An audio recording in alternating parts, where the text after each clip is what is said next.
Salut, c'est Gaëtan. Alors aujourd'hui, on va voir quelque chose d'assez intéressant, c'est-à-dire les aliments qu'il faut éviter lorsque tu es pratiquant de musculation ou même de tout autre sport, j'ai envie de dire en général.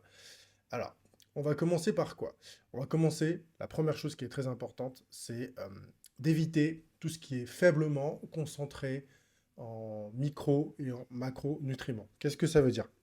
Ça veut dire quoi? Ça veut dire d'éviter les produits qui en général ne sont pas bruts, parce que c'est-à-dire qu'ils ont trop transformé. Et donc à l'inverse, ça veut dire qu'il faut privilégier tout ce qui est brut au maximum. Donc entre une pomme et de la compote de pommes, il faut mieux privilégier la pomme, parce que tu vas bénéficier par exemple des fibres et de certaines vitamines qui n'auront pas été détruites lors de la conception de la fabrication de la compote de pommes. Donc j'ai envie de dire, il faudrait plutôt privilégier des produits qui viennent du producteur pardon, directement au consommateur, et j'ai envie de dire avec le moins d'intermédiaires possible. Pourquoi aussi? Parce que dès qu'on va commencer à les travailler, qu'est-ce qui va se passer? Très, très souvent, ils vont prendre euh, des calories, en plus de perdre leurs bienfaits nutritionnels, comme je te l'ai dit, vitamines, minéraux et oligo-éléments. La deuxième chose qu'on va voir, c'est ce qu'on appelle les produits qui sont intégralement transformés. Alors comme par exemple les plats cuisinés du midi que tu achètes parce que tu n'as pas le temps de te faire à manger, que tu décides d'aller te prendre un petit truc à la supérette vite fait pour manger, ou certaines boîtes de conserve toutes prêtes. Voilà, ça c'est vraiment vraiment pas le top parce que c'est gavé de sel. Souvent dedans t'as des graisses, mais qui sont souvent de mauvaises graisses, qui sont des graisses qui vont être là pour donner de la consistance au plat ou le faire durer dans le temps pour qu'ils aient une durée de conservation qui soit extrêmement longue. Et j'ai envie de dire en même temps, bah, tout ce qui est sous plastique et qui va se conserver des années sans être attaqué par la moisissure, ça c'est un très bon indicateur des produits transformés. Souvent, les produits transformés sont très secs, très déshydratés, il y a pratiquement plus d'eau dedans, donc c'est sûr que ça évite la moisissure. Et si en plus tu rajoutes des graisses, comme par exemple un cake breton ou des brownies, je te jure, hein, tu peux les laisser 2, 3, 4 ans dans ton placard. Ils vont peut-être sécher encore un peu plus, mais franchement, le truc, il sera jamais attaqué par la moisissure. C'est de la nourriture de guerre. La troisième chose, ça sera les produits que tu vas mal digérer ou que tu vas mettre beaucoup trop de temps à digérer dans le temps.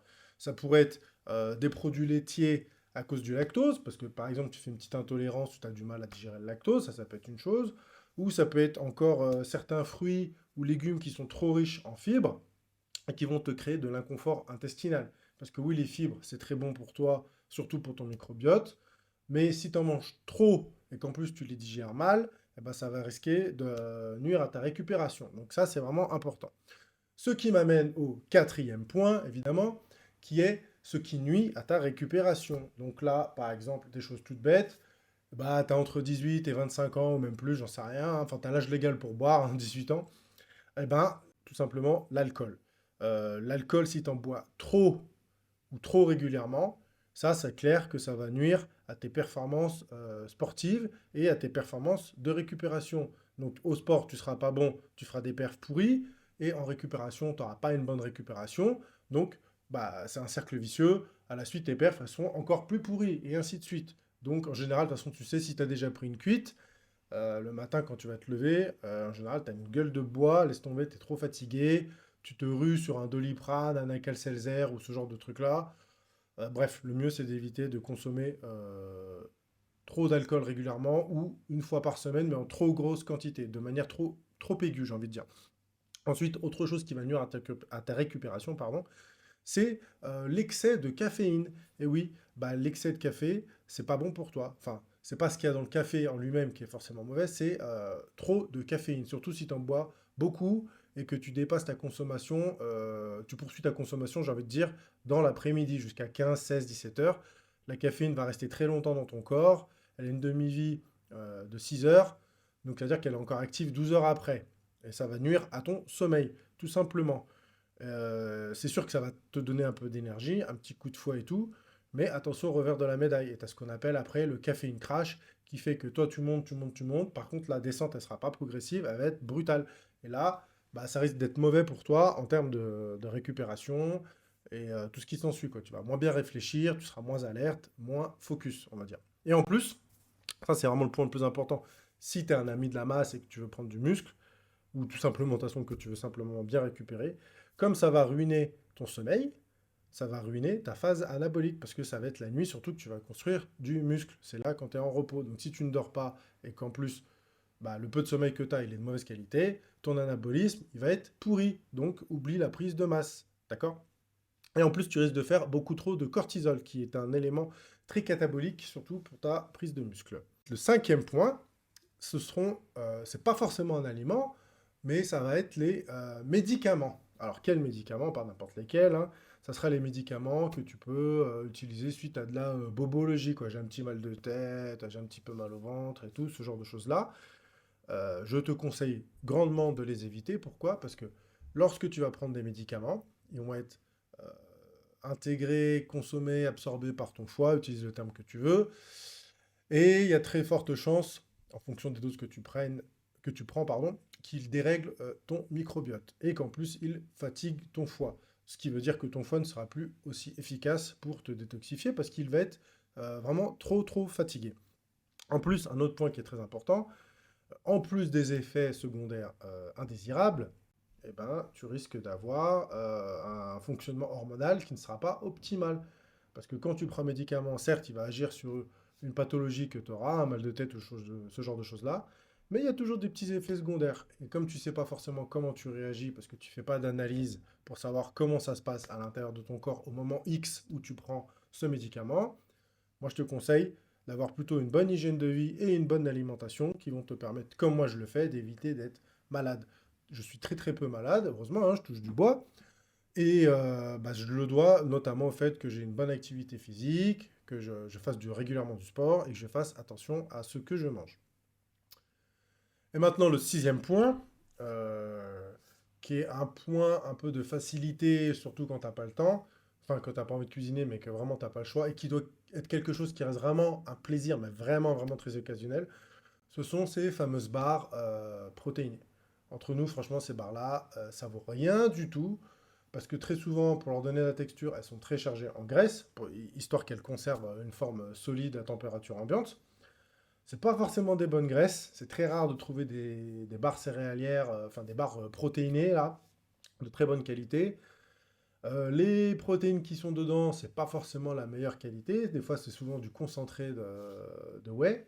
Donc, c'est pas la meilleure qualité au niveau de l'absorption et puis de la quantité de protéines que tu auras dans une barre. Et en moyenne, c'est des barres qui font entre 200, 300, peut-être même 350, 400 calories. Pour une petite barre comme ça, tu vois, l'équivalent d'un petit Snickers ou d'un Twix, là. Alors oui, tu as des protéines. Les sucres, on va te dire, ouais, c'est pauvre en sucre. Ouais, mais sauf que c'est des polyols. Si tu as le malheur de manger deux, trois de ces barres-là protéinées, laisse tomber, ça va être tempête sous la couette. Tu vas larguer des caisses à fond les manettes parce que c'est des sucres que ton corps n'est pas fait pour digérer, qui vont fermenter dans ton intestin et la fermentation donne des gaz et ces gaz-là, il faut bien qu'ils sortent quelque part et toi et moi, on sait très bien d'où ça sort. Alors, maintenant, je vais t'expliquer évidemment pourquoi c'est important d'éviter ce genre d'aliments-là. Et ben, en fait, si tu me suis sur ma chaîne du fitness intelligent, je te remercie, hein, n'hésite pas à t'abonner d'ailleurs et à me laisser des petits commentaires. Si t'aimes pas, enfin des sujets qui t'intéressent, bah, j'étudierai la chose, voir si j'ai le temps d'en parler et te faire un sujet sympa. Donc comme je disais, si tu me suis sur la chaîne du fitness intelligent, euh, ton but c'est quoi? C'est soit de perdre du poids, mais en général pas du muscle, hein, c'est plutôt de perdre de la graisse justement pour avoir des muscles plutôt saillants, soit de prendre du muscle. Bah ouais, hein, tu as envie de faire du muscle, hein, c'est la seule manière que tu as de conserver des protéines, parce que le corps n'a pas la capacité d'en faire des réserves comme les graisses et comme le sucre. Soit de conserver la ligne, hein, tu as envie d'avoir, t'es une fille, tu as envie d'avoir une petite taille de guêpe, là, d'être belle sur tes talons et tout, bah ouais, bah, le fitness, il n'y a rien de mieux, quoi. Si tu fais que du cardio, ouais, c'est sûr, hein, tu vas être fine, mais tu n'auras pas de forme, tu vas être plate comme une assiette, là, laisse tomber, quoi. Comme une planche, comme on dit, pardon. Euh, Tu as envie, par exemple, d'améliorer tes performances personnelles en termes de concentration lorsque tu travailles, lors de tes activités physiques surtout. Par exemple, si tu fais comme un chrono sur une heure de vélo, un nombre de répétitions sur un exercice donné, ou bien une technique particulière, ou enfin, bah, tout simplement, et qui est une très bonne chose et qui devrait souvent être la première des choses d'ailleurs, conserver une très bonne, une excellente santé.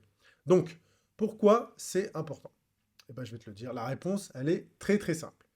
Si tu adoptes un mode de vie sain, en ayant une bonne alimentation qui soit variée, équilibrée, en relation avec ton mode de vie, d'accord? Ça, c'est vraiment très important. Il faut essayer d'adapter au plus et au mieux ton alimentation en fonction de ce que tu fais comme travail, de tes heures de repos, de ce que tu travailles la nuit, la journée, et de tes activités physiques et sportives si tu pratiques du sport. Ça, c'est vraiment très très important. Donc, adapter ça à ton mode de vie général.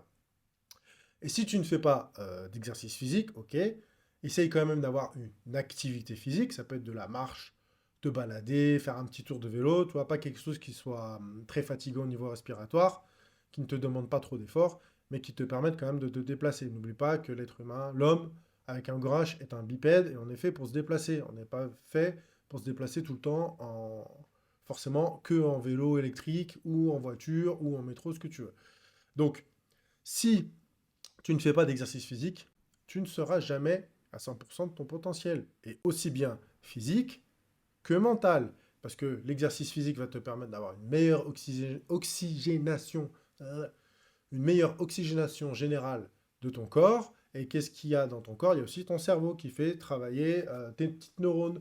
Donc si ton cerveau il est très bien oxygéné, parce que c'est un très gros consommateur d'oxygène, ne t'inquiète pas, tu vas avoir de meilleures performances cognitives et donc tu vas mieux carburer dans ton travail, dans tes révisions si tu es étudiant, ou ce genre de choses-là. Pour apprendre du piano, par exemple, bah, si tu es trop fatigué et que tu n'as pas une bonne oxygénation, ton cerveau il va fonctionner à la ramasse. Eh ben oui.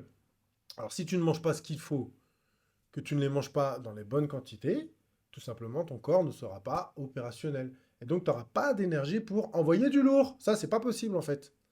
Donc, si ce que tu manges ça gâche tes nuits de sommeil à cause d'une mauvaise digestion, par exemple, que ça va t'empêcher de dormir convenablement parce que tu es trop excité à cause de la caféine qui est en circulation dans ton corps et que tu n'auras pas eu le temps d'éliminer, bah, tout simplement, tu vas avoir une très mauvaise récupération générale qui va se répercuter sur toute ta vie, d'accord? Pas d'énergie dans ta vie de tous les jours et tu auras quoi? Tu auras une gueule de zombie. Donc ça, c'est vraiment un point négatif. Alors moi, je suis pas en train de te dire arrête d'aller au McDo, arrête le KFC, mange plus de glace devant ta série Netflix ou ton manga préféré, il n'y a pas de souci là-dessus. On est des êtres humains, il faut se faire des petits plaisirs. Maintenant, je te dirais plutôt, je te demande de prendre soin de toi au travers de ton alimentation. Tu vas faire du sport, et ça, c'est très bien. C'est très bien si tu te rends compte de tes progrès, ou alors c'est encore même mieux et plus sympa si quelqu'un te fait remarquer de manière positive que tu as réalisé à faire des choses que peut-être avant tu n'arrivais pas à faire. Et essaye de manger 80-90% du temps de manière saine. Fais-toi plaisir de manière raisonnable les 10-20% du temps qui restent. Tu peux te faire plaisir, mais ne tombe pas dans les excès parce que le corps n'aime pas ça. Si tu passes de ça à ça, il va pas aimer les grosses variations comme ça. Et ne t'inquiète pas, il va te le faire payer. Alors, souviens-toi, si tu es un sportif naturel, comme moi, eh ben, tu mets toutes les chances de ton côté. Et maintenant, je te dis à très bientôt et bon entraînement, bien sûr. Ciao, ciao.